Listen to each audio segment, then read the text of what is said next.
This is Andy Crouch from All About Beer. I wanted to take a second to thank Highland Brewing for coming on as an underwriter.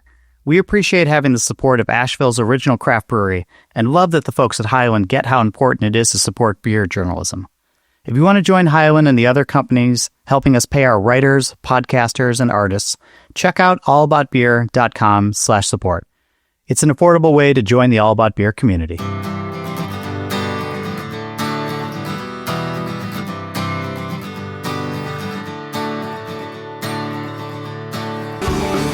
Welcome to Drink Beer, Think Beer, the podcast that gets to the bottom of every pint. I'm John Holl. The nature of lagers is changing, and there's brewers leading the charge. Niko Tonks of Double Elbow is here to talk about brewing European lagers with only American ingredients. It's a fascinating look on the evolution of brewing. But first, I've been talking about this on the show for a while, and you often hear Andy Crouch at the cold open of the shows. But the way we're able to keep bringing original content to the beer industry and to curious beer drinkers is through your support. We've created an affordable underwriting program that is easy on your budget, can help you get visibility, and is an altruistic way to directly fund writers, photographers, and editors. Please visit allaboutbeer.com/support to learn more. When you're at our website, poke around a little bit, read some of the recent articles, peruse the archives, and tune into other podcasts like Brewer to Brewer and the All About Beer podcast. You won't be disappointed. And you can also follow us on social media at All About Beer to keep up with everything else we have going on. We'll get into the show in just a moment, but first, this episode is brought to you by Barrel One Collective, and I'm joined by Nathaniel Davis, the company's CEO. Barrel One is a collection of breweries and beverage brands, many of them well-known and widely respected. So, Nathaniel, thanks for doing this. And 2025 saw beverage companies consolidate for strength and for other reasons. So, why was Barrel One created?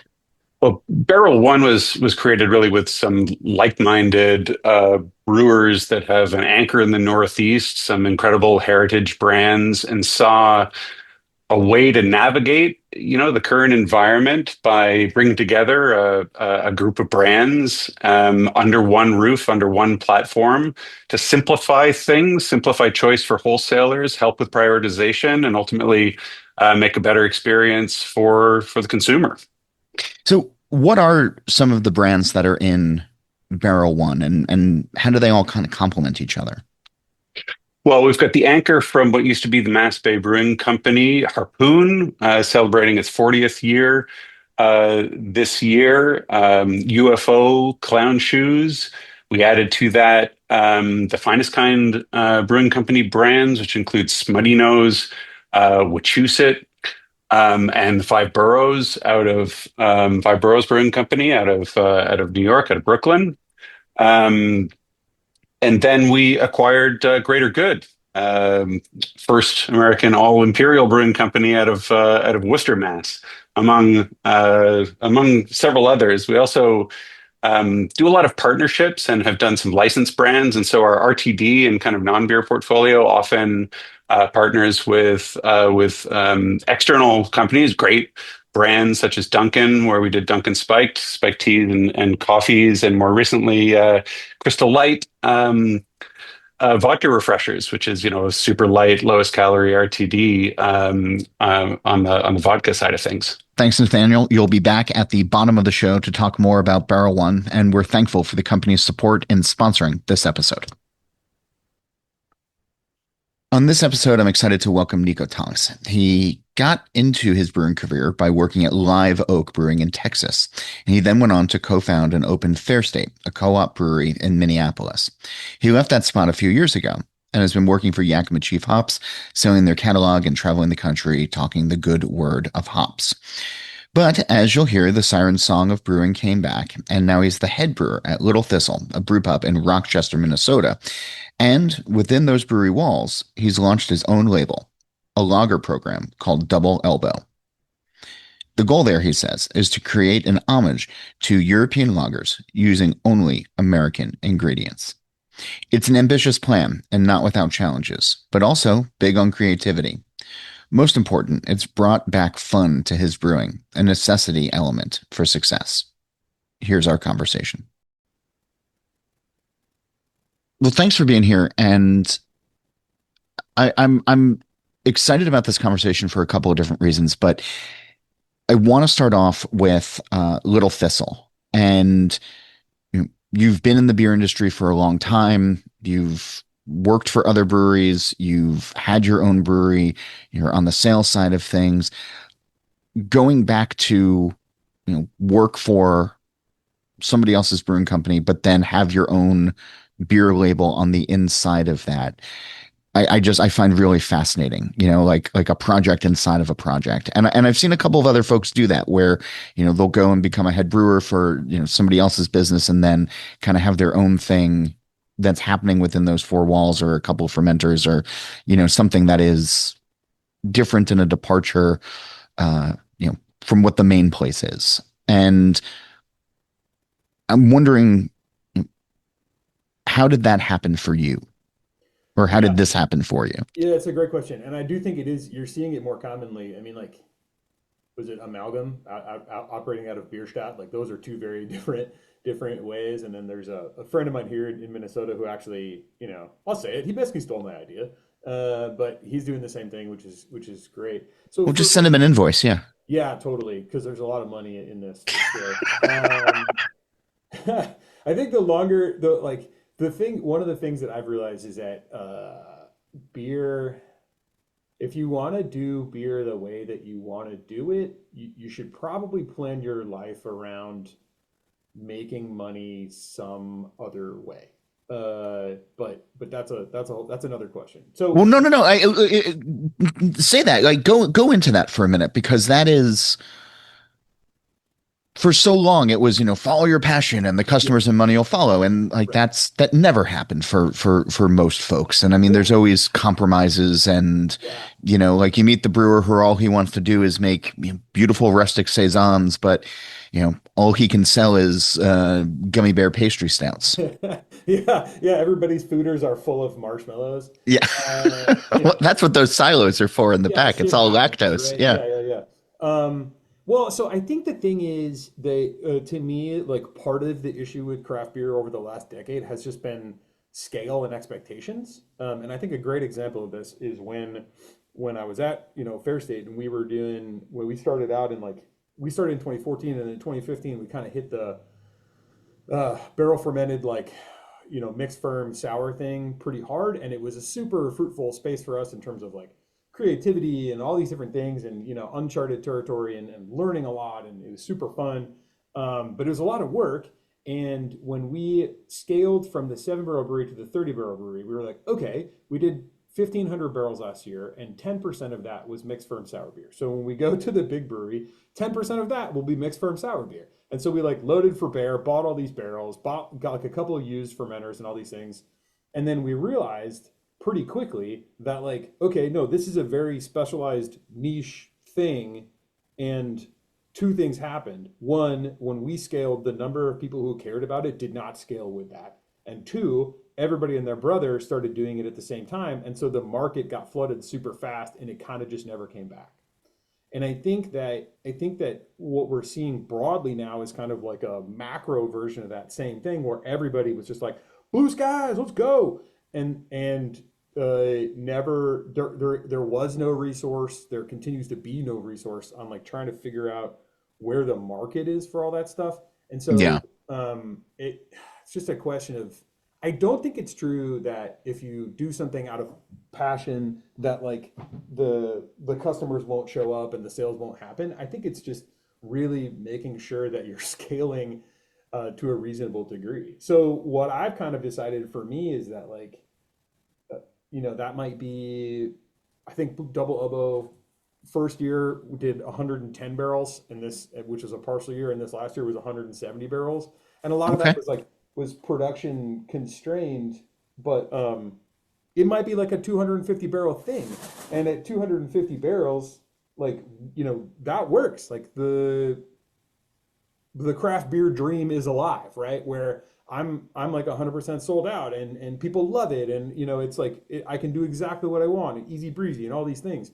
So we're pretty far afield from where we started on that question, but like that Well, was yeah. my response, and that's part and parcel, I think, of what I said is like, if you want to do this, in the way that you want to do it, you probably should try to figure out how that scales, what your expectations are, and how you put together your life. And so for me, what it means is being okay with having a few different jobs and everyone being kind of confused about what my work life is or what I do or where I do it.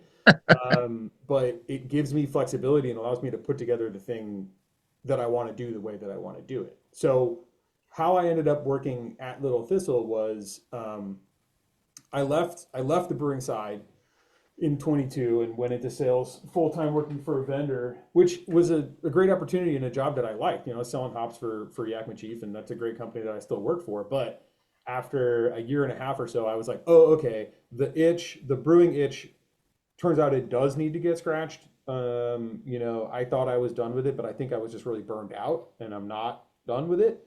So I had this idea. I actually had the idea to do double elbow before I landed at the brewery, but I had gotten so gun shy about the idea of starting a business that even just the thought of like filing all the paperwork and getting insured and just to be like a traveling brewery sort of thing. We don't use the word gypsy anymore. Yeah. But like to brew somewhere else that had tons of extra capacity. So I had that idea, but then I was like, dude, this is just going to take over my life, and again, I'm not going to make any money on it. So I kind of tabled it. And then Little Thistle is owned by a married couple who I've been friends with for a long time. So they used to be involved with another brewery in Rochester that was a brew pub, so they could buy kegs from other breweries because Minnesota has weird laws. So they used to drive up from Rochester to Minneapolis to buy kegs from us. And it's like, oh, who is this Scottish dude in a minivan buying kegs from us at the brewery? We became friends. They started Little Thistle in 2018. And then quickly, like, had very little runway before they got into the pandemic. And so I remember in like 2020, they were like, yeah, we just haven't left the building in a year and a half. And I was like, I will come down and be like guest brewer in residence for a week so you guys can go on vacation with your kids. And so I did that. It was super fun. And so I always kind of had it in the back of my mind that it might be a fun opportunity. And it was just the right timing where their brewer left. The guy who had been doing like most of the production work decided he wanted to do something different. And I had actually admitted to myself that I needed to do something to shake it up. So I bought like a bunch of really fancy homebrewing equipment. So I was sitting on the couch one night and Steve texted me and he was like, hey, so our Nick, the brewer is leaving. And if you ever want to come down and make a beer, just let me know because I saw you bought all this homebrew stuff. And I was like, are you offering me a job? And he said, I didn't think I was. And I looked at my wife and I asked her and she was like, yeah. And so I texted back and I was like, well, maybe you should. We just went from there. And so from the very beginning, I was like, here's what I want to do. Like, I would love to get back into it's a 10-barrel brewery. We made 900 barrels last year, which is a record for us. Wow. And I was like, yeah, I know what that entails and I want to do all those things. And I also want to do this double elbow thing. And here's how I think it could work. And they were super game from the jump. And so it's just been it's been like conflict free so far, which is fantastic. And I mean, I feel like in some cases there's all these relationships that exist in the brewing world, and conversations like this could happen more often if people only kind of spoke up to make them happen. 100%. Yeah. But I also think I think the reason that we're maybe seeing it happen more often now is that people, there's a lot of people in the game who started somewhere around when I did. So I started working in breweries in 2010, and I'm in my 42nd birthday is on Tuesday, and I think that for the people who have been around the length of time that I have, are just maybe learning what it takes to stay in the industry if you want to stay in the industry, and trying to like think more creatively about how to be fulfilled doing it. And I do think that one of the silver linings about the fact that craft isn't in a great space right now is that people are trying to be a little bit more creative and be open to new ideas that aren't just like start own brewery, do own thing, hate distributor, go out of business, Yeah. I mean, there's also something to be said for while we're in this weird time, these bad headwinds and all of that, of folks thinking about, well, what do you want to be doing 5 years from now? What do you want to be doing? Like I'm not always a big 5 year plan guy, but like it, this seems like the right time for smart people to start thinking long term and having some ability to start laying the groundwork for plans, right? And just to sort of illustrate that, like I've been saying, like I don't think we're going to see a lot of brewery openings in 2026, and originally I was saying, yeah, early 27 maybe, we'll start to see some things. Now I'm not 100% sure, but I'm also kind of happy with that because when all of the openings were happening at this breakneck speed, you'd have somebody who walked in to a brewery, did a 6 month internship, and then turned around and opened up their own place. And it's like, that's not, Yeah, if that, yeah, if that, yeah. they might have just Or done it. yes, yes. And I think the result was a lot of mediocre beer, or just, kind of terrible beer and not a figured out business plan. But something like what you just described, I mean, it seems like as long as it can be relatively conflict free, and that everybody kind of goes in eyes wide open and with honesty, then it feels like it can work.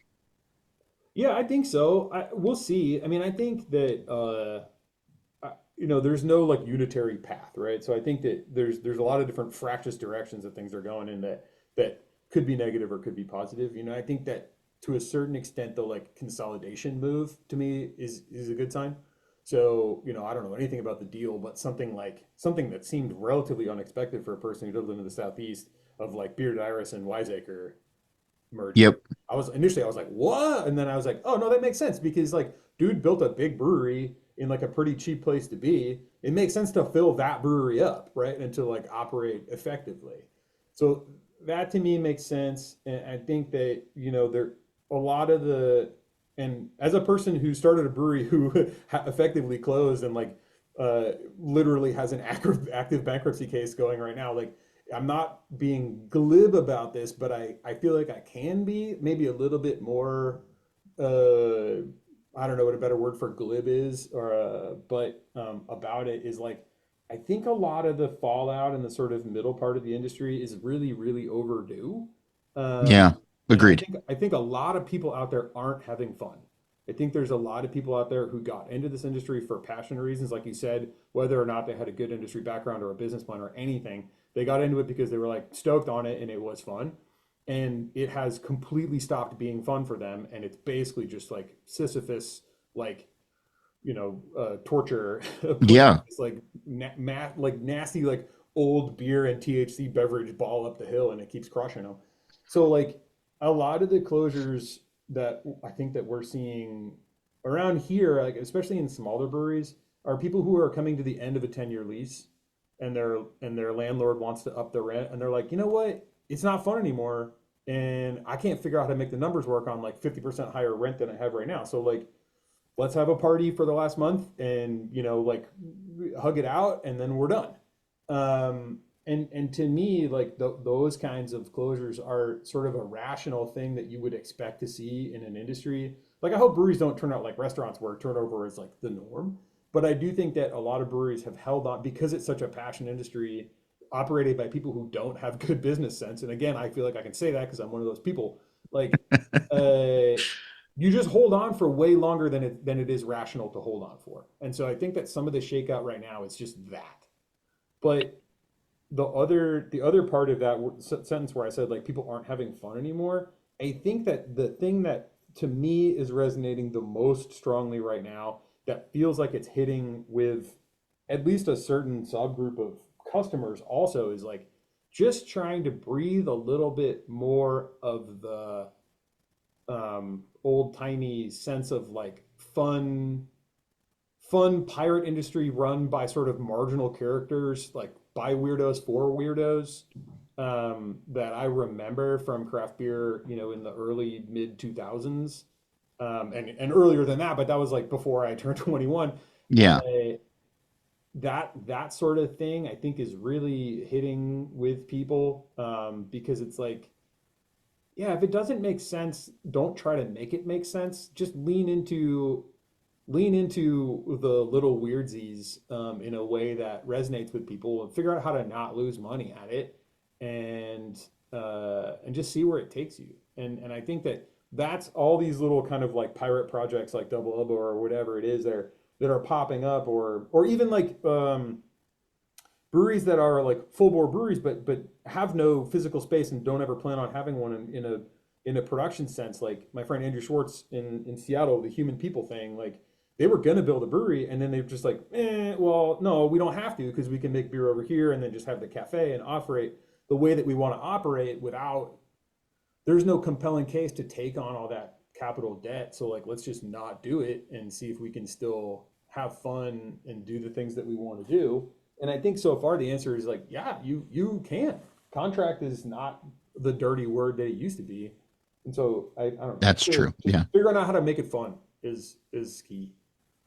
I'm struggling with that word fun, right? Because like I get it, and the end product is something that the consumers equate with fun, but the process to get to the end product, is really hard work. And I'm not discounting what you're saying, but like I'm thinking like, you know, when people have a calling, when people have a passion for something, it can be enjoyable. It can be fun, but it's also, kind of torturous. And it's that Sisyphean task that you were, that you referenced as well. Like I'm even thinking, like folks who work in restaurants, who, they want to execute well and they want it to, have people have a great experience, but like, oftentimes some of the more miserable people that I've run into, and certainly like in my world of journalism, like I do fun things sometimes, but it's also,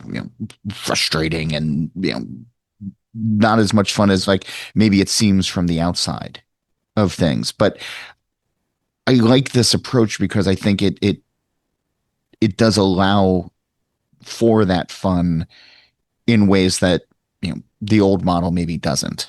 Well, and it's important to note that there's no, I mean, I don't think there's any such thing as like unmitigated fun, right? And the whole idea, people say like, oh, if you love what you do, you'll never work a day in your life. Well, that's the Yeah, dumbest thing it's I've ever heard. horseshit. Yeah. That's stupid. That's really stupid. And working in beer is, no matter what you do, it's really hard work, and there's a lot of bullshit that goes along with it. There's a lot of like, especially working at small breweries. I mean, it's easy for me to say because I never worked at a really big brewery, but like things are always kind of kludged together, and there's always going to be like a lot of extra nonsense that you have to do because nobody had enough money to do it the right way, or they didn't know what they were going to end up doing. They like bought a brew house size for 12 Play-Doh thinking that's what they were going to do, and then they were like, ah, shit, I guess I make 40 Play-Doh pastry stouts. Like, like that sort of stuff happens, but that doesn't, I guess that doesn't really, and that can burn you out. Like that can burn you out right there just without anything else happening. And, I never really had, I worked in kitchens, but didn't have like a restaurant career, but watching the first season of The Bear was like, I had PTSD basically watching that because it was like, oh yeah, I mean, I like, you start a fire and then you wonder about whether or not you should let the building burn down. Like I have so many strong memories of feeling that way, about the brewery, but like that doesn't, the fun stuff that I'm talking about, I Yeah. think is fun and work like go together. And so for me, in that way. So for me, the beers that I want to make are, it's not like they're easy. They're harder. They take more work. But the work is like the point. Right. Like I do this. I've done it and then not done it and then done it and then not done it, in terms of like going into management and then going into sales and going back to brewing, whatever. But like no matter what I do, I feel like I always end up back on like a 7 barrel or a 10 barrel system. And every time I'm brewing, or every time I get up at 5 in the morning and drive down there, I'm kind of like, ugh. And yeah, nobody likes graining out, or nobody likes like dealing with this, that, and the other thing. But like for me, my particular brain chemistry, uh, I get so much satisfaction from the sense of like day begins, process happens, day ends. I'm in charge of all of that. And then like, Yeah. being able to see the other end of that vision in liquid form is such a compelling cycle for me. And there's so many fun little things that happen within that. And to me, it's like all the other stuff on the outside of that cycle is what I need to be really careful about letting in. But within that cycle of like work and constant frustration and shit breaking and all these things, like that's where the fun bit lives to me. So let's talk about Double Elbow and your vision going into. Did you have this idea before Little Thistle, or were you just gonna do some cool homebrew stuff and open up the garage and have some friends over and Yeah. I still think maybe someday I should just do that, but okay. um Like was that the plan originally or like no, no, no, no. yeah. So I had the idea to do Double Elbow as like a sort of collaboration only project in like the late 2022 or early 2023. But the conceit of and it obviously morphed from there, and then I kind of backburnered it for a year or so. But the conceit of doing European style beers, which I feel like I'm already evolving a little bit on that, but with 100% North American ingredients, that idea was birthed in pandemic. So basically, when I was at Fair State and we were making a fair amount of lager beer, we were importing containers of Ironman malt and some other stuff as well, and dealing with exclusively European hops. And because the idea was like if you wanted to make German style beer or Czech style beer, you needed to use German or Czech ingredients. And I think that was true for a long time. But like a thing that always kind of unsettled me or it felt like dishonest or whatever is that like maybe not dishonest is too strong a word, but that breweries make a lot of hay talking about local, like they're local, like support your local brewery, like we're here, blah blah blah. It's the most local thing you can do. But breweries sit at the tippity top of a global supply chain and often Yeah. sort of have no compunction or aren't even really thinking about the supply chain too much about where stuff comes from, except in terms of like quality and price. And Well, that's it's also that end product type of thing, right? Like the end product is quote unquote local, yeah, but all of the parts to get to it, it's yeah. it's like building a car, like a car that's assembled in America.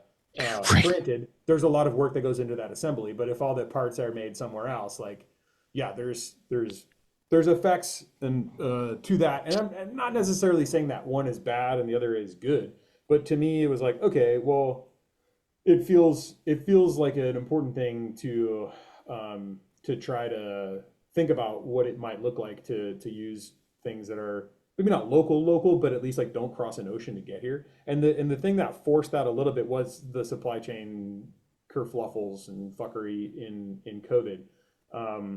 So I had this idea to try to transition Fair State Pills off of imported malt into domestic malt, and I was trying it, and we did some different things, and we trialed a bunch of different stuff, and we were lucky enough that we were brewing 90 barrel batches on a 30 barrel brew house, so we could usually, do one here and two there, and mix it together and kind of see what was working out.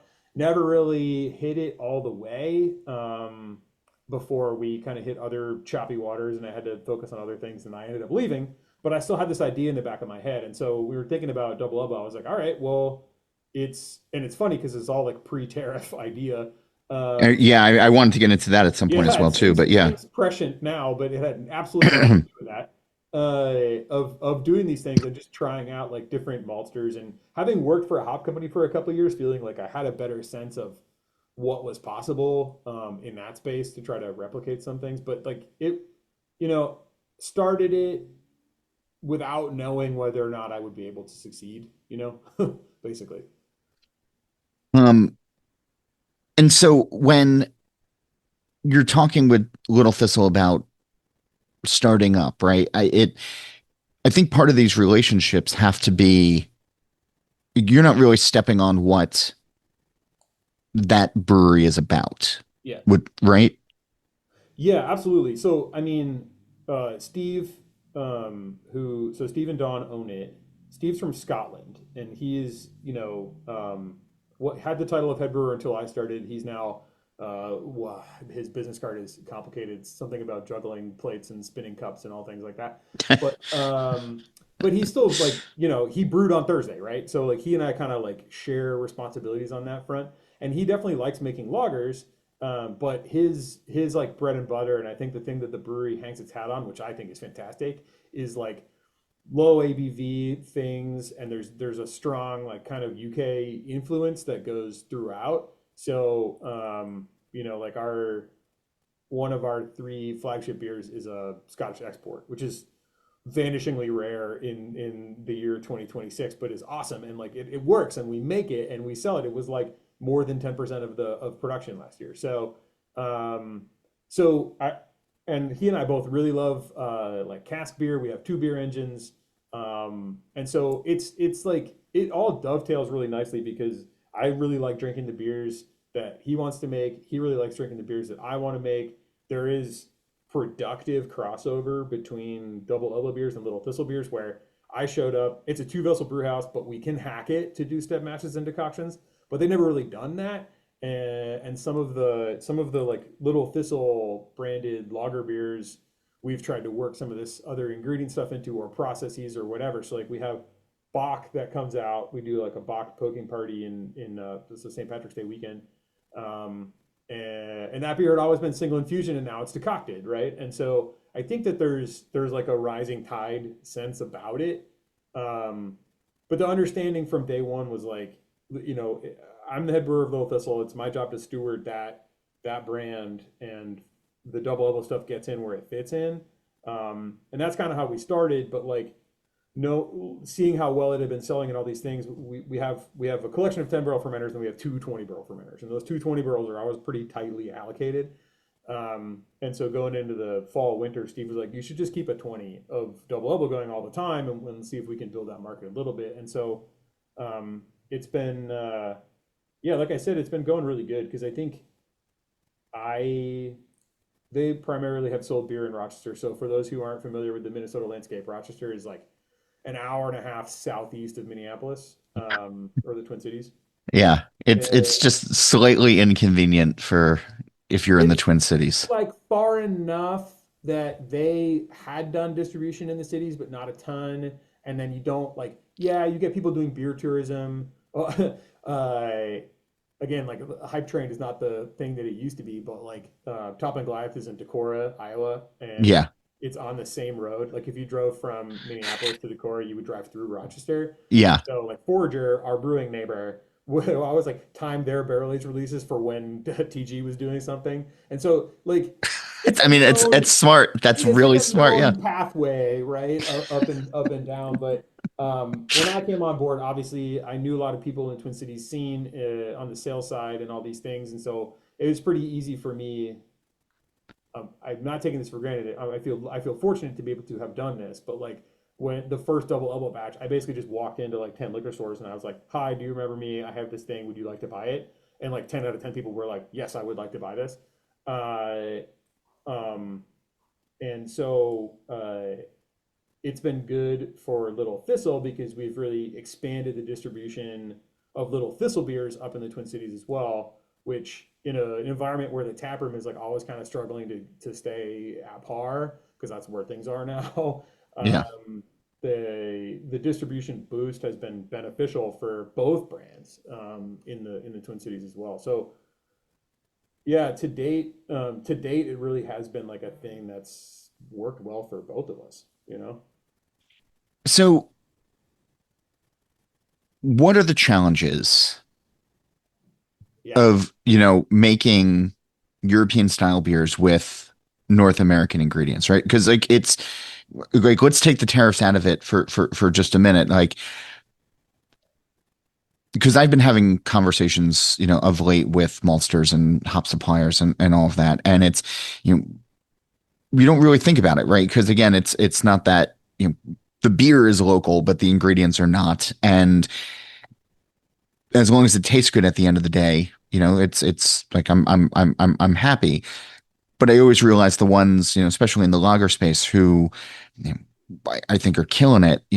They're getting their malt from Vireman or somewhere overseas, like or like they're supplying their hops from the UK. Like they're doing it just because the US does things well, but in a completely different way. So, like for the mission statement that you have of aiming to produce European style beers using entirely North American ingredients, like how hard is that? Yeah, it's not easy. And I think that the project is evolving a little bit, not away from that, but like I've done a couple of things that are pretty far afield. Like the beer that came out in January was a quote unquote Cascadian dark lager. Because one thing that Steve doesn't like is black IPAs, and I do. Me and the other like brewer guy that we have, shout out to Jake. I We was gonna both say, really yeah, you and the one other person who's asking for that style right now. whatever, dude. That's the Uh, thing. That's the thing about having like a weird little imprint is that on a 10 barrel batch, like you can haul off and do something dumb. I'm all for it. Like black IPA or Cascadian Dark, whatever we're calling it, like is one of those styles that when I've had really great examples, like out in Portland or out in the Pacific Northwest, right, like where they're really thinking about what it is, it's delightful. But when people are just kind of taking a porter and hopping the hell out of it, it's like that. This is not it. If, It's like the people who try to make like a Schwarzbier and, again, try to just verge into, stout territory. And it's like, yeah, yeah, that's not the same thing. So yeah. anyway, Well, yeah, I'm not mad at that style. I'm glad you're doing it. It's just, there's just there's not the consumer education around it, I think, to make it no, you can do viable it. because yeah. Yeah, you can do it. You can do it once a year because I think at this point you can do a lot of things once a year. Like I was just texting Jake about Grodzitsky Day, just June 20th, 2026, and was like, "Well, this is the excuse we need. We're making a Grodz." But Well, then, I mean, you're talking my language now. yeah, Yeah. yeah. Does this week in rock beer still exist? Oh yeah, yeah. It's we're like 7 years strong now. Dude, but yeah, book it for June. I'd love to appear. Anyway, Okay, all right, done. but so I have done a couple things that have been, American hop, like intentionally American hop things. But other than that, like, I think it's there's a number of things to work into and against. I think process matters a lot. No surprise. But I think that that's something that sometimes gets overlooked in the raw materials discussion is like, okay, I want to make German beer, so I bought Weirmann pills. But do you know what the important variables on that malt COA are? And are you reading the COA? Have you compared that to the stuff you might be getting from an American maltster? Have you talked to the maltster about what they're trying to do? One thing that I learned as a hop rep is that one of the cool things about beer is that the supply, the like vendor side of it, the universe is small enough that if you were, even as a small brewery, to reach out to a fairly big maltster and say like, hey, I'm really trying to do this thing.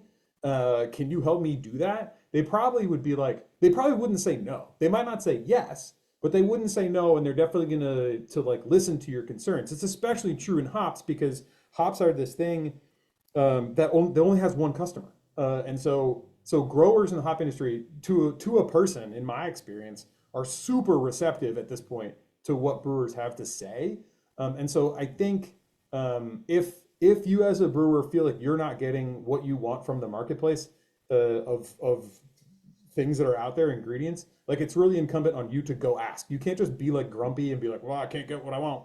If you go ask, it might take a few years, it might not be possible, but chances are somebody in that supply chain is going to take you seriously and listen to what you want. So um, I think that uh, trying to suss out like who's producing stuff with an open mind to the sort of idiosyncrasies of like non-streamlined brewing process was really helpful. But the good news is like I just happened to be I was in the wrong place at the wrong time for 15 years, and it just so happens that like the place and time kind of caught up to where I wanted to be. And so now, like decoction and step mash and like all this lager stuff, this is like kind of cool now, which is great. Because I've been hammering away on this for a decade at least, and now everybody's kind of like into talking about the same language. And it goes with maltsters too. Like you can talk about like um, uh, Kolbach index values, being what you want them to be, and people don't look at you like you're crazy. They're like, oh yeah, okay, maybe we could under modify it a little bit more, or so on and so forth. So yes, there are tons of challenges. To me, I think that so when I started out, the first beer that we made is called Tonks Tuesday, and it was like, all right, I'm gonna make German pills, but I think I need to revise the label. Like, so I entered it in World Beer Cup this year, um, as the sort of contemporary American Pilsner, because it is, I think, from a like malt side and all these things, like getting pretty damn close to replicating how you make it like a fresh, relatively like hoppy Pilsner in Europe.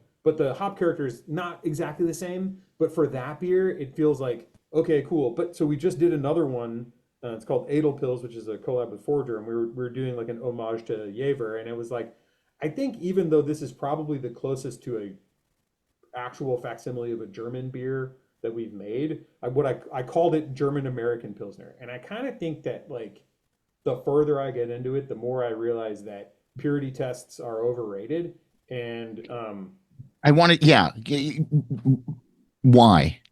yeah, why? Well, because oh man, so this is like a thing. I always used to get really mad at well, not mad, frustrated maybe with like when I started out. One of the first places I did my classic like 2010s unpaid internship thing was Jester King. Okay. And they would always, I feel like when I was there right at the beginning, and they were making like just ripping like IPAs and stuff like that, and then they were like, "Oh, you like that? Well, okay, but that's fine. But we're onto this mix firm stuff now." And then you'd catch up to the mix firm stuff, and they'd be like, "Oh, you like that mix firm stuff? Well, we're kind of thinking this now." And I'd be like, "Duh! Like just let it be popular and like let people like what you like." But I'm kind of doing the same thing now, where I set out to do a thing, and now I'm like, "Well, I don't know about that thing. I think this thing is a cool thing." But if what you're doing is purely trying to replicate something that you had somewhere else and replicate that feeling, I think that that's like an admirable and valid goal. And I think a lot of people have spent a lot of time trying to do that. Hmm. And I think that maybe the next, for me, a more impressive thing to as a corollary to that would be to try to say, okay, I actually have a perspective, and I'm going to add that perspective to this homage in a way that I think um, brings me into the conversation, to scratch my own intellectual curiosity, in addition to just doing the like pure um, replication. And so I feel like that's kind of where I'm getting the most satisfaction right now, is from understanding what little process tweaks I can do to try to have more fidelity, but then also, put my own little touch on it and realize that uh, I don't, as much as I would love to work at a brewery like Trumer and just make fucking Trumer pills all the time, Yeah. Wouldn't that like be nice? it would Yeah. be amazing. But the little variations here and there are a big part of why working on a small scale is fun. And so like being able to lean into those, being able to do both things, I think is like the best case for me. And so I think for me, like process stuff on the hot side really matters a lot. Process stuff on the cold side really matters a lot too. But sometimes I think where everybody gets to kind of focus on the little tweaks that they think make the biggest difference, and we all have different sets of equipment and different abilities in that way to kind of like tweak what we're doing. And so for Hmm. me, for example, I don't have any horizontal tanks. We're probably never going to have horizontal tanks, but I was going to ask. Yeah. yeah, Okay. the fact that I mean, like, I don't know, it's cool, but the fact that it's 10 barrels and 20 barrel tanks, so they're really not that big. If you think about the vertical, like hydrostatic pressure, is one thing that people worry about with vertical tanks versus horizontal. And then the other thing is literally just like the distance for shit to fall out from top to bottom. Um, I'm not worried about either of those variables in a tank that's I can like literally touch the top of while I'm standing on a like a soapbox, right? It's just not that big. But I think that my takeaway from the secret sauce of doing that is what happens when you move beer off the yeast cake into another tank. What the timing of that, when that happens, how you can induce like a tiny little bit of secondary fermentation and all these different things. And so for us, like, yeah, we don't have horizontal tanks, but we do transfer from tank to tank. And I think really nailing the timing of that is super helpful. And it's all kinds of crap like that. Like, what are we doing to get rid of cold break? How are we doing this? I've been really focused on acid profile on the hot side. So like making my own, because I have this rule, I'm not going to buy anything German, right? So you can buy Sauergut from Weyermann, which is the sour wort concentrate that the Right. Germans use to be compliant with the Reinheitsgebot to do kettle acidification. I'm like, all right, well, two can play at that game. I made my own rules. It has to be American. And so I have like a little quote unquote bioreactor, which is just a yeast brink that I basically make like sour wort in. And I'm adding that to the kettle for acid adjustment. And I had a super gratifying moment this last week where the cider maker in town came to the bar to have one of my new beers. And he's like, super accomplished guy, I really respect him. And he was like, tell me about the acidity in this beer because it's really interesting. And then I just nerded out for like 10 minutes on that. And so I think that those feedback loops are really exciting for me as well. And you asked me a question, then I've just like hammered it for 20 No, no, minutes. no. Keep I going. don't think Yeah. I answered it. But uh, malt feels like there's tons of action in the malt world on this stuff because like Cohesion's a great example in Denver, right? So um, they worked with this maltster Troubadour, which has become my default maltster too, to develop a malt to make Czech style beers. So um, like intentionally to make like Czech style pale lagers with this malt. And to me, that's just a fascinating project. Something that I really gravitated towards. I mean, to be able to see the evolution of those beers over a few harvests, like that the raw materials really matter, and then the beers like just getting better and better and better, and it's really ripping. And to be able to buy that malt and see it for myself has been awesome. And there's so many small maltsters all over the country who are, and I think they come to it from two different sides. There's like farmers who want a road to market, and then there's like, so Chris at Troubadour came from like the coffee roasting world. It's a totally different way to think about it. He's working with farmers, but he's more in the sort of like process step of, but what do you do with the barley? And so to be able to like pick and choose from all these different fantastic malts from across the country has been awesome. And I feel like that's just like a playground that I feel very happy with. And maybe I don't get 100% to that European flavor, but as a sidebar, sometimes I feel like what Americans think of as European flavor has a lot to do with age. Um, and drinking beers in Europe uh, when they're fresher, I I was think, gonna, like age as in being imported and spending time yeah, like getting from there to here. Yeah. absolutely, when I first started drinking imported beers, and you'd make like lagers at home, and we're like, I'm not getting that kind of like honey, round like malt sweetness thing that I get in all these German beers. And then you go to Germany, you're like, oh, that doesn't exist. That's like an oxidative thing. Right. Like they don't have that. My friend Spencer, who's I used to brew with, who's the VP of Sales for North America for YCH now, he won a gold medal for his like best bidder at the brewery that he used to run in Texas. And he did the same thing where he was chasing this shit around, and be like, I cannot make English beers correctly, and I don't understand what's wrong with me. And then he finally went to England, and he was like, oh, I've been drinking old English beers. And so he was like doing it the right way, and he won a gold medal at GABF and all these things. So but anyway, I think that malt's getting much closer. I think hops are much further away. Um, Yeah. but the hop industry is in an interesting place right now where people are both more open to taking chances and also less open to taking chances um, for like risk kind of mitigation Well, reasons, yeah. understandably so. Um, but I think in the last year, we're seeing a lot more people be open to the reason that American hop growers wouldn't want to grow varieties like this is that because when you grow hops, like I say, they only have one customer. And so if you can't sell them as an aroma hop, the second most useful thing you can do with them is extract them for alpha. And Right. because and that had, there's a global market for alpha, like that is just a commodity that exists and you can sell it. You're going to make less money by extracting hops, but you make more than nothing. And so the tendency is always to grow varieties that have aroma value but also have alpha value. Like you can extract Citra. It shouldn't be what you're growing it for, but the alpha is high enough that you can extract Citra. Mosaic, great example because it yields like a banshee. But growing something that doesn't yield super well, that only has one potential use in like lager aroma and also has no extract value, historically has just not been a very attractive business proposition to a hop grower. And so I think that you're probably not going to see, you might see some American hop growers literally just start putting saws in the ground because they make more money on that than they do on growing corn in their hop yards, which is a Sure. thing that's been happening for the last couple of Y- years. It's really weird. yeah.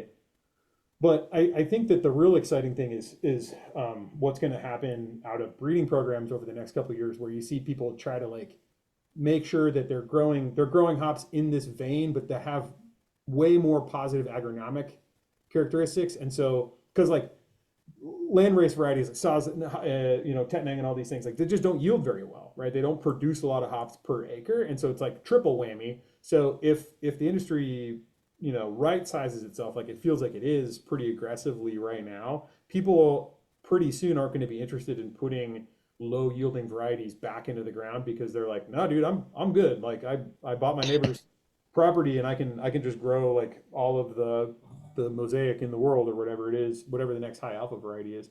But I think if we see agronomically advantageous varieties that yield well, require fewer inputs, and also we see vendors put put some energy and heat into what is a growing like domestic lager world, then we could come up with, and you're already seeing a few like Lorien from Indie Hops. There's a couple other that I can't really remember the names of right now off the top of my head because you put me on the spot on it. But um, fun stuff. Like I was trying to get some this Hallertau 102 from Goshi in Oregon, and like they're like, no, Russian River and Nuclearis bought it all. I was like, well, that's a fucking good sign. Yeah. And then same thing, I just made this beer with Forager, this Edelpils, and we used 100% hops from Wisconsin. And I was talking I was like, well, that's unusual. And I was talking to the grower, and he's like, yeah, I sell almost all my hops to Nuclearis. I'm like, okay, well, so there's some Yeah. very careful, very methodical, quality-oriented breweries out there doing this work and not talking about it in a way that makes me very excited. I mean, I'm sort of processing that as yeah. Um, because I guess, and I don't want to go down this road too far because it's just, it's only interesting to, probably the two of us, but just, that styles don't exist anymore.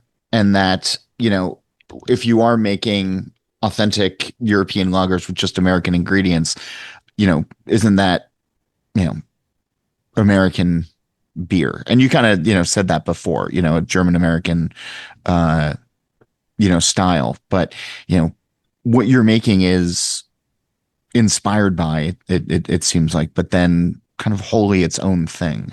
Yeah, and it's inevitable that it would be because by the same token, like if you're an American brewer with a single infusion brew house and big tall skinny tanks and you're making a quote unquote German lager or the best example of this is actually Czech pills. Okay. When you go to a brewery somewhere in America and they're like, here's our Czech pills, and like what they did was they bought pale malt from the Czech Republic and they bought Saaz and they applied them in a very American way. They did a single infusion mash. Yeah. They fermented it probably like warmer and faster. They maybe didn't lager it quite as long, and they probably put too many hops in it or put them in the wrong place or whatever it is. And they're like, "Here's our Czech pills." I was like, "Okay, so which one has more like verisimilitude, right? That one or the one where it's like, okay, I bought ingredients from American producers and I did all of the check process, right? So I like double decocted it. I did all this bullshit and like threw all this stuff in the kettle and I fermented it super cold and I kind of crashed it a little sooner than I should have and like all these things. Uh, which one of those things actually is more authentically what it purports to be? And to your point, like, does style really exist? Everything is homage to something. Right. Everything is built on something. And even when you go to Czech Republic, Czechia, one of those beers are becoming like increasingly, um, uh, I don't know, controversial maybe with brewers, right? I talk to a lot of brewers who are like, I can't stand Czech beer because it's so messy and a lot of it's diacetyl and whatever. And it's like, yeah, okay, that's true, but I actually think the messiness that having people understand that like lager brewing can have messiness like that and that it is sort of like a kind of a rustic sort of process is useful for me because I think that there's this narrative in America that like lager is characterized by an absence. Um, Sure. it, Defect free. yeah, exactly. Yeah. It's never talked about in like positive attributes other than like crushy and crispy or whatever, Yeah. crushable and crispy. It's usually spoken about in negative attributes. So it's like, oh, it's the absence of mistakes. And I think that understanding that like mistakes and little weirdsies are a huge part of the process, even for the Germans, like these things didn't jump into existence fully formed. They're built on history of like mistakes and accidents that have codified themselves into a thing. And so in that way, um, I feel like what I'm doing fits into that process where I'm just trying to reinvent uh, the most faithful homage I can using with the rules that I've set up for myself. Um, and that I think that's all anybody can do. But the thing that makes me excited about it is that like I'm trying to think intentionally about all of the decisions that go into making a thing. And I might come to the conclusion like calling this beer German American Pils or entering World Beer Cup in this contemporary American thing. It's just like, okay, well, I'm never gonna meet the standard of orthodoxy, but is the standard of orthodoxy really what I'm interested in meeting? Is that the thing that makes me excited about getting out of bed and making beer in the morning? It has been at certain points, but it might not be right now, you know? As you think about upcoming recipes, I mean, you mentioned Graditsky, some of the other things that you're going to make, what you've made so far. Um, what are you potting out that you're excited about and that you can talk about? I'm really excited about trying to round like one or two recipes into shape that I can have as consistent beers all the time. That's uh that's The a house thing. lager. Yeah. Yeah, right, whatever it is. So, if it's pills, it's going to be pills, right? It'll be two kinds of pills probably. Because I like hops. Cascadian dark lager. No, it's not going to be that. But I do like hops, and so it will be pills. Because I just don't prefer Helles. I don't know, but I think that having those projects like that are like living, breathing beers, that are like continuously evolving towards a goal that you'll never get to is really exciting to me at this point in my life. So like having those sort of like tentpole projects that I can kind of work on, and then really working on refining, refining like working with ingredients. Like we've done a couple of cereal mash beers that are really exciting, and I look forward to doing more of that. That's something for sure. And then I guess the last thing I'm excited about is the thing that I haven't thought of yet. I like that. I mean, it's you're around, you know, cool creative types and you know, I everything that you've been saying. I mean, I'm saying I like that because like everything that you've been saying like leads to future creativity and that it's not just, stuck in the past. Um, Yeah, there's and it's there's a mixing lot of up. runway here, which I Yeah, think and is really mixing up cool. past and future in fun ways too. Like the American Zoigle thing that I got to be a part of. Um, Oh yeah, that's a cool project. Super cool project, and it's exactly what I'm talking about. Where it's like an I imagined. will say shameless plug if folks are listening, go to allaboutbeer.com. There's a story on American Zoigle that you can read to get more Dude, context. shameless plug is to a certain extent the story of my professional career because and this is a great example of it. Like I that was a collaboration between the original one between Goldfinger and Live Oak, and I I had been going to Goldfinger because I was selling hops in the Chicago area, and like Tom at Gold, he's not buying hops from me, right? He's just making lager beer. But I went there every trip because I just wanted to like talk to Tom and drink a bunch of beers. Man, Um, can I tell you how jealous I am of that? That the last three times I've been to Chicago, I've had plans to go visit Tom at Goldfinger. And then for whatever reason, every single time something bangs me up and I can't go. well, yeah, Like this I've still have never been. Like I was in Chicago 3 weeks ago and I was supposed to go down on a Friday morning and then like a nasty snowstorm came in that was going to shut everything down and I was like, "Oh, I have to leave. yeah, Otherwise I'm going to be stuck in Chicago for 4 days and I can't do that." yeah. It's just yeah. And Downers Grove is like really we call it Chicago, but it is not close. It, Uh, he's posted videos on his social media of like coyotes yeah, wandering the town like yeah. Yeah. It's the Chicagoland area. It's big, but so I would like build my anyway, sales sorry, yeah. trips around. You know, I would drive there from here, and then on the way back, it's like it's just open ended because I got to go west anyway, so I might as well go through there. But so he, I maybe I knew they were doing that, but then Doosan at Live Oak is still a really good friend of mine, and he mentioned something about it that they were like noodling on this project, and I was like, well, if you guys need any weird hops, like let me know, I will see what I can find in the back of the warehouse. And so I think we found some like whole cone cluster or something, some variation Nice. like that. And so I was like, I'm going to shamelessly invite myself to this brew day. And I will be there and I'm just going to hang out. And there's kind of not much you can do about that. And they were both very gracious about that. And so then when I started Double Double, I was like, hey, Tom, I feel like I put me on the list, you know?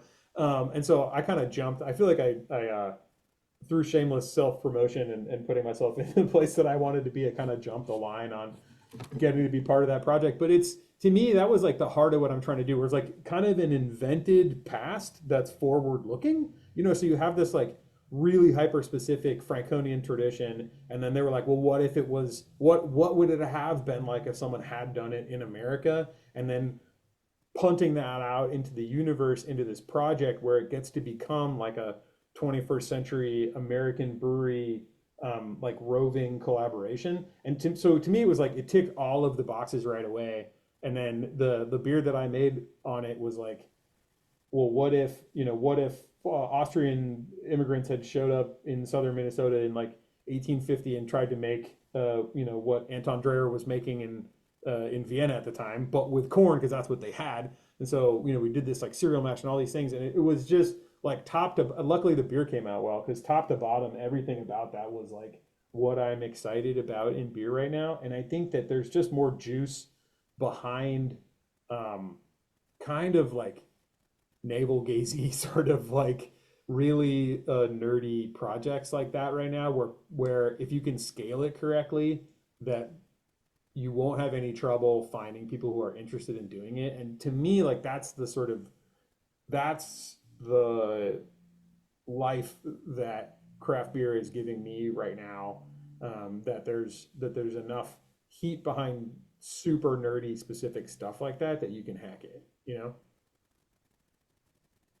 So I've been asking folks on the show for a while now what we call the green door question, and the premises in the TV show The Good Place. In the final season, they introduce a concept of green door, where the characters can walk through it and be wherever they want, doing whatever they want. So, if we had a green door on our plane of existence, and this conversation ended, and you could walk through it and be at any pub or any brewery anywhere in the world, where would you want to go? Who would you want to be with? And what would you like to be drinking? Oh man, that's a great question. because I thought you were going to ask me what my ideal brewery feature would be, but this is a better question. Your ideal brewery feature? No, future. Like Oh, if we future. could create Oh, like the perfect brewery for you to walk through the door into. I was like, oh man, oh. I got a lot of ideas. But No, that's called Sierra Nevada and Mills River. Malt Disney. Walt Disney World, yeah. Yeah. Boy, I think that I would. Gosh, there's so many good answers to this question, but I think that they all kind of like come down because I'm like the first thing I want to say is like, oh, I want to be in somewhere in Czech Republic, hammering like a pale lager that I'm not thinking about to like Budvar 33 that I've had 10 of them. And everything about it is perfect, from like the ceramic coaster to the glassware to the way the dude is serving it to the everything, you know. Uh, and so that's like one answer, and then another answer is like, oh, I want to be in like an English pub where the ceilings are so short that I can't even stand up straight, and they're like, you know, ripping hand pulls of this little 3% beer that I don't know the name of and I don't care about, but it's the best beer I've ever had in my life. Or you know, I want to be slugging back IPAs and like frosted shaker pints somewhere in the Pacific Northwest. But I think that the thread that like comes through on all those, and they, like the with the same people, like a group of like beer beer friends that I have that I know are really passionate about beer stuff in the same way that I am, but like we probably wouldn't be talking about beer, you know, in that time in that place. That the beer would just be like the thing that we're doing to make it happen. So some sort of mythical. It's cold outside. It may be snowing a little bit. The ceilings are very low. The lighting is very indirect. There's a lot of dark wood, and they have the perfect Czech beer that's getting poured properly, and they have the perfect hand pull bitter, and they also have the perfect like served at 31 degree, and I'm not thinking about it anymore. Like pale ale. That and it's in it's on a mountain somewhere. Like that's where I want to be. Okay. I like it. Before I let you go, where can folks find you and Double Elbow online and follow along to Yeah, stay so tuned with everything you're doing? the Instagram is Double Elbow Beer, and because I'm an elder millennial, that is where I do most of the things. There is also a website that's doubleelbowbeer.com that I do try to keep updated. Also, following Little Thistle is great too because there's all sorts of associated projects that go on, and a lot of times like things about distro and stuff like that will end up on there. Um, and if they must, there is an Untapped. Okay. Perfect. Thanks for doing this. I'm gonna point out we're recording this on a Sunday afternoon because our schedules have been kind of weird, and so that you took time away from the family, on the eve of your birthday to chat with me about cool little loggers is I really appreciate it. Oh, it's my pleasure. I thanks for having me. A reminder, you can reach me anytime on email. It's johnholl@allaboutbeer.com. That's JOHNHOLL. Make sure you join the This Week in Rauch Beer group on Facebook and follow at TW Rauch Beer on Instagram. Upload your photos, join the conversation. And you can support us by visiting allaboutbeer.com/support.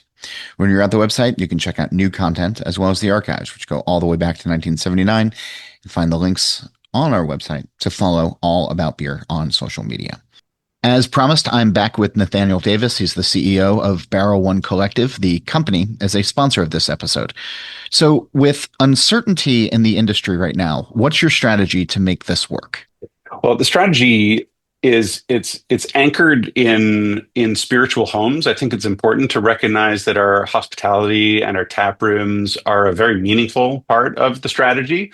And so, where we live and play and work, and where we brew beer, there's a tap room where we can, where we engage with people directly, where we watch and talk and think about trends and get direct feedback on trials, on prototypes, on experimentation, and just the basic anchor of our business, which is bringing people together in a location, sharing beers and having fun. And so that's kind of the anchor to the strategy, both philosophically and from a business standpoint. It's a meaningful chunk of our business is our hospitality play. The next level is the portfolio, and really pushing that to be, again, not a big portfolio where one size fits all everywhere where we may sell beer, but hyper relevance at the level of the wholesaler and the retailer, where we help curate choices to have relatively few strong and relevant brands where we do sell. And then the last bit is really innovation, where innovation on the core is driven by insight. Real discipline in thinking through not what we need as a brand or as a brewer, but what the user wants, what the consumer is seeking, what's going on, in the world from their perspective, not ours. And then recognizing that if we want to invent something that may have legs and may travel further afield from our, the spiritual homes of our beers, we may need to borrow some equity through partnership. And so that's really the four tenets of our strategy. Thanks, Nathaniel, and we're thankful for the company's support in sponsoring this episode. If you like smart audio content, a reminder that All About Beer has a separate podcast channel. Search and subscribe on your podcast platform of choice. Listen to shows like Brewer to Brewer, which is now a weekly show, the All About Beer podcast with M. Sauter and Don Tess, and the very brand new One Iconic Beer podcast with Jeff Allworth. Steal This Beer has new episodes every Monday. BYO Nano podcast comes out on the 15th of every month. And as for this show, Nate Schweber does the music, Jeff Quinn designed our logo. I'm John Holl. New episodes release every Wednesday, and that's when I'll be back again to drink beer and to think beer.